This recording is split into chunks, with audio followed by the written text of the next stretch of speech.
Hello बच्चों, कैसे हो आप सभी। उम्मीद करते हैं कि आप सभी अच्छे होंगे। बच्चों, आज हम सुनेंगे सिंहासन बत्तीसी की पहली पुतली रत्नमंजरी की कहानी। अम्बावती में एक राजा राज्य करता था। वह बड़ा दानी था। उसी राज्य में धर्मसेन नाम का एक और बड़ा राजा हुआ। उसकी 4 रानियां थी। एक थी ब्राह्मण, दूसरी क्षत्रिय, तीसरी वैश्य और चौथी शूद्र। ब्राह्मणी से एक पुत्र हुआ जिसका नाम ब्रह्मादित्य रखा गया।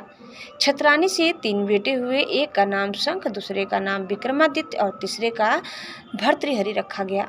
वैश्य से एक लड़का हुआ जिसका नाम चंद्र रखा गया। शूद्राणी से धन्वंतरी हुए। जब वे लड़के बड़े हुए तो ब्रह्माणी का बेटा घर से निकल पड़ा और धारापुर आया। हे राजन, वहाँ के राजा तुम्हारे पिता थे। उसके लड़के ने राजा को मार डाला और राज्य अपने हाथ में लेकर के उज्जैन पहुंचा। संयोग की बात है कि उज्जैन में आते ही वह मर गया। उसके मरने पर छत्रानी का बेटा संग गद्दी पर बैठा। कुछ समय बाद विक्रमादित्य गद्दी पर बैठे। एक दिन राजा विक्रमादित्य को राजा बाहुबल के बारे में पता चला कि जिस गद्दी पर वह बैठे हैं वह राजा बाहुबल की कृपा से है। पंडितों ने सलाह दी कि हे राजन, आपको जग जानना है, लेकिन जब तक राजा बाहुबल आपका राज तिलक नहीं करेंगे तब तक आपका राज्य अचल नहीं होगा। आप उनसे राज तिलक करवाओ। विक्रमादित्य ने कहा, अच्छा। और वह अपने ज्ञानी और विश्वसनीय साथी लूतवरण को साथ लेकर वहां गए। बाहुबल ने बड़े आदर से उसका स्वागत किया। 5 दिन बीत गए। लूतवरण ने विक्रमादित्य को सलाह दी कि जब आप विदा लेंगे तब राजा बाहुबल आपसे कुछ मांगने को कहेंगे। राजा के घर में एक सिंहासन है जिसे साक्षात महादेव ने राजा इंद्र को दिया था और बाद में इंद्र ने बाहुबल को दिया। उस सिंहासन में यह गुण है कि जो उस पर बैठेगा वह 7 द्वीप 9 खंड पृथ्वी पर राज करेगा। उसमें बहुत से जवाहरात जड़े हैं। उसमें सांचे में ढालकर 32 पुतलियां लगाई गई है। हे राजन, तुम उसी सिंहासन को मांग लेना।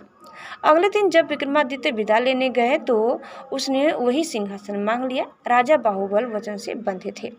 बाहुबल ने विक्रमादित्य को उस पर बिठाकर राज तिलक किया और बड़े प्रेम से विदा किया।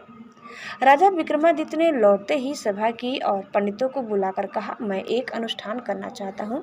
आप देखकर बताएं कि मैं इसके योग्य हूँ या नहीं।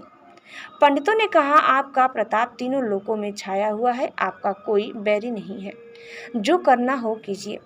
अपने खानदान के सब लोगों को बुलाइए। 1.25 लाख कन्या दान और 1.25 लाख गाय दान कीजिए। ब्राह्मणों को धन दीजिए। जमींदारों का 1 साल का लगान माफ कर दीजिए।